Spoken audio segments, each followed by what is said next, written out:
Product and promotion photography and B-roll is one of the most important things to get right, but it's also one of the hardest things. I know I struggled with it, and in today's short video I'm going to try and help you with a few extra little bits that have arrived today. Hope you're all Tickety-Boo, and if not, I'm going to give you a little joke today to try and cheer you up, or it'll make you groan, one of the two. Let me know in the comments down below. Knock knock. Who's there? Cash. Cash who? I prefer peanuts actually. Just kidding, I'm back.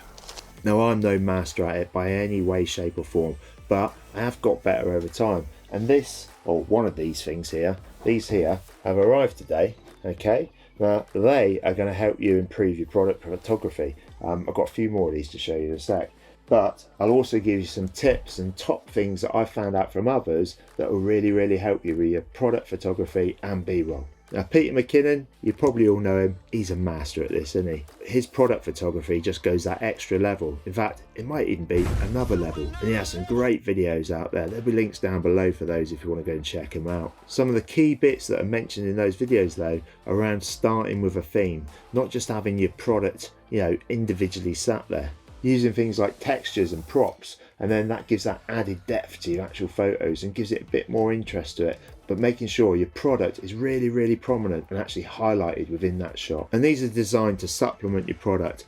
And for example, Pete has a thing called Pete's Pirate, and what he does there is he has loads of nautical stuff going on, so ropes, compasses, all old antiquated treasure chests and things like that. Really goes to town on that, and he actually picked those up at, he says, antique shops, but car boot sales, anything like that, and build a little stock up for future ones that you're doing. So there's the first tip, and to be honest, that's what I used to do. I used to just put the product there and have a background on it and expect that to wow people. They came out alright, and they do have a place, but by doing it this way, you'll have a lot more interest in it, and actually, to be honest, you enjoy it. These are the sort of things I'm saying to you, just the product in there. But if I added some texture to it and dressed the set and things like that, I'm sure it would have looked the damn sight better. And that leads me on to talking to you about these things. Replica Surfaces. This one's a nice rusty brown one, but got loads of different ones down in the corner which we're going to try out in a minute. In fact, the company I've got them from is called Replica Surfaces. So it does what it says on the tin. Now before you start, I'm not sponsored by them in any way, shape or form. I've bought these myself, and I've been waiting for ages for them to actually come to the UK, because originally they only shipped in the States, but now they're out there and they're shipping worldwide. And if you're interested, there is actually a link down below, and that will give you 15% off of your first order, which is pretty good. As, to be honest with you, I've tried loads of different ones out there, and they're normally like either cardboard or that foam stuff and things like that, and these are really solid pieces of kit. They're definitely top quality. Yes, they cost a bit more than the rest of them out there, but the fact that they're going to last you forever and you can actually mix and match them, they really have put the thought into it. And they have these handy little clips with them that actually turns it into a stand, just like this. Now, as you know, space is a premium for most of us, but as you can see, you can quickly set them up, you can put them practically anywhere, and then off you go. Jumper on, bins on, let's go and have a look at the Replica Surfaces in action. See you in a sec. And the reason I use this up here is because it's a lot easier to get everything set up. Plus, if I want to leave it out for the night and do a bit more in the next day and things like that, it's already set up for me. Anyway, here it is. So we've got a slider set up over there so that we can do some B-roll if we need to, and I can just move it straight over here. And we've got everything set up there. And the reason I do it here is because if I want natural light, put them the right way, just get that blind up and blow the old highlights out on this. But before I give you some tips on lighting and how you set it up and things like that, let's hear from the master, Morgan. Okay, so Hieth has actually very kindly asked me to weigh in on how important it is to create a scene in product photography. Whether or not that means adding in extra objects to emphasize the product, or whether or not that means changing the surface itself to add texture to the photo.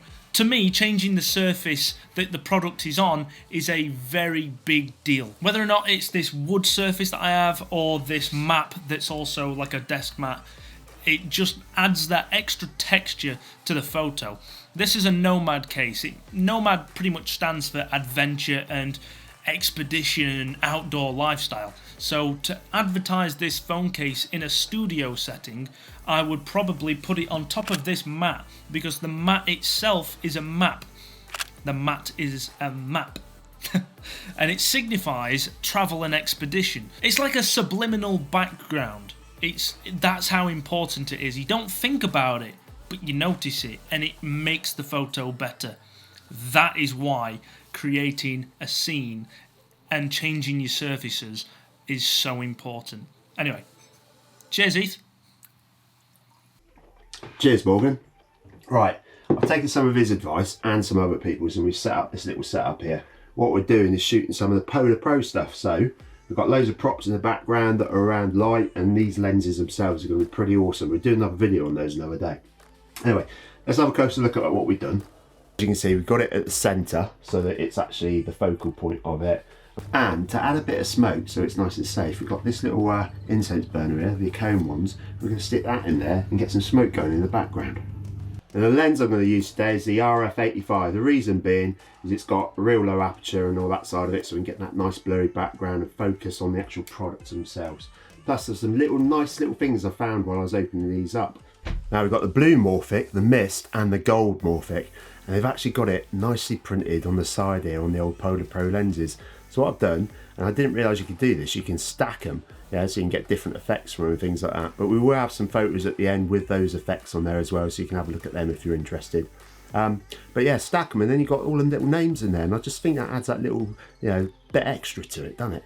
Now, the only thing with that though is we need a light at the front. So we could tilt the lights around up above and things like that, but it gets rid of that soft light. And as you can see, I've got a pretend light behind there, like a little studio light and things like that. And we've also got the candle lit. Well, it's not lit actually, is it? So I'm going to use this. Rather than a lighter, don't know if you can see that, but this is how it lights it. Oh, that's nice. Let's get some slow-mo out of that.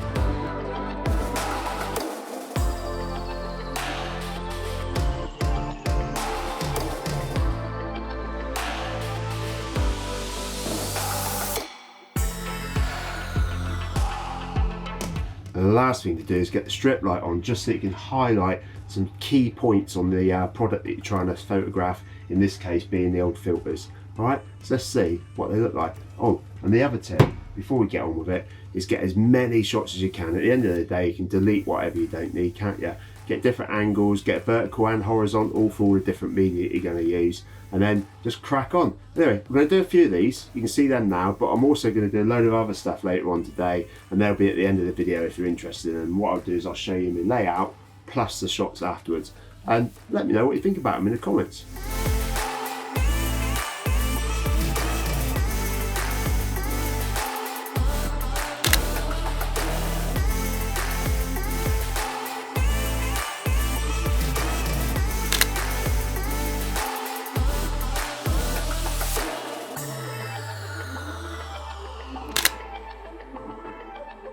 Right, back to some of those top tips, and if you want to get any more of these type of videos or have any questions whatsoever, leave them in the comments down below. And don't forget, if you found this useful, why don't you hit the old subscribe, hit the bell, and then you won't miss out on any future views, reviews or out and about videos. So as you can see with these, once you've got it set up and you can dress the set and things like that, you don't have to worry about gaffer tape and sticking them all together or finding somewhere to put it onto a background, or like I've done in the past, have things sat there that you didn't realise you're shooting away and then all of a sudden there's something in the background that you've got to edit out in Photoshop and things like that. Or worry about using that white or black phone card. I mean, yeah, at the end of the day it does have its uses, but I'll use that in another video. Now, someone else who's really good at this, and dare I say it, I believe better than Peter McKinnon, is Morgan Woods. Take a look at some of his shots, they blow my mind every time. In fact, big brands like Polar Pro and DJI, they've been using his photographs on Instagram. Hopefully they'll give him some payment for it, or maybe send him some gear. So you should go and check his Instagram out. That will either be up here or down in the links below, plus his YouTube channel. He's got a huge talent. I mean, I am really envious of every time I have a look at one of them. He even takes awesome photos out of Forza Motorsport on the Xbox, and they look, to me anyway, to be like real ones. And another thing he does is he makes these great presets for you to be able to bung onto your photos and enhance them and have a starting block as well. So if you're interested in those presets, which I've got already and they are really good, then there'll be a link down below for those as well. So the next piece that's really important as dressing your scene and having the right background and things like that, is the lighting. Now I like to use my Aperture 120D. I've got various different ones, but I like that one with a dome on it, and normally have it facing down like this, which is great as it lights up everything nice and evenly, and it gives you good focus and nice soft light on it. But sometimes you want to step it up a little bit, don't you, and have a bit more depth in it, a bit of drama and things like that. And then that's when you need to alter your lighting around. It's like I said, it's okay for getting some really decent shots like that, but if you want to give it something different and step it up a bit, not have such a flat image, what you need to do is play around with the lighting to add a bit more drama, and highlight that piece of kit you've got right in the middle. And that way you probably need to have a couple of lights with you. So the first thing you need to do is alter the angle of the dome. Now I'm not going to say which way to do it because it's down to your own single preference, but what you do then is get light hitting it from one side and casting some lovely shadows. And then if you use one of the LED strip lights like this, you can add some extra colour to it, a bit more depth and some saturation in there. What I like to do is cast it with some warm glow and add to that scene, and then bang, it looks just like this. And the beauty of these lights is that they're portable, most of them are waterproof, and you can have an app with them and play around and get the different colours in there and get it looking just right. Now to the next tip, and this is one really that I always forget to do. God knows why, I tell everybody to do it and everybody tells me to do it. But what it is to take as many shots as you can. At the end of the day, it's a digital camera, innit? You can delete what you don't like. But if you only take a couple, you might actually do yourself an injustice, because there's some that if you take them at all different angles and vertical as well as horizontal, so you can use them all different social media. The number of times I've taken a vertical shot and then wanted to put it on Instagram and you've had to crop it, and it just doesn't ever look as good as if you'd taken one in particular. But take different shots, vertical ones, horizontal ones, ones on the slant, down low, up high, over and above, all different angles, and then you've got a good portfolio of loads of photos that you can play around with and pick the best ones, especially as well if you're going to use it as a thumbnail on your YouTube videos. Now I'd like to tell you that the next tip was mine, but I'd be lying. It was actually in one of Peter McKinnon's videos. What it is to add smoke to it. Now I've always thought of doing that, but the thing is those smoke machines and things like that, and the amount of times you're ever going to use them really, unless you are, like I said, this is your full-time job and you do product photography and things like that, is it's not going to really be worth it to go out and spend all that money on a smoke machine. Plus we could always get one from the fire brigade anyway if I really needed it. But it's to do this, it's to actually buy these incense things, and then what they do is they just smoke away in the background, and you can wave your hand over them and give a bit more depth and blow on them and things like that, and they just burn all the way through. It will give a nice smell to your studio as well. But smoke might not be the thing that you always need, so it's adding little extra things in there. So if you're doing food, some crumbs off of the biscuits or things like that, or I don't know, if you're doing a wood carving thing, some of the shavings, and just adds that little bit more depth into it and a bit more interest. And that leads me into a couple of other benefits with the replica surface boards. The fact that you can actually build them up like I've shown you earlier on is you can move around them quite easily, can't you? Especially if you add it on your worktop in your kitchen or something like that, or on a desk, or even like I said on the floor. You can get down low with that and things like that, and you can also go overhead shots and different angles and everything else. But if you're going to put things like, I don't know, wood shavings or crumbs and things like that on top of them, the great thing with these surfaces is the fact that you can actually wipe them down.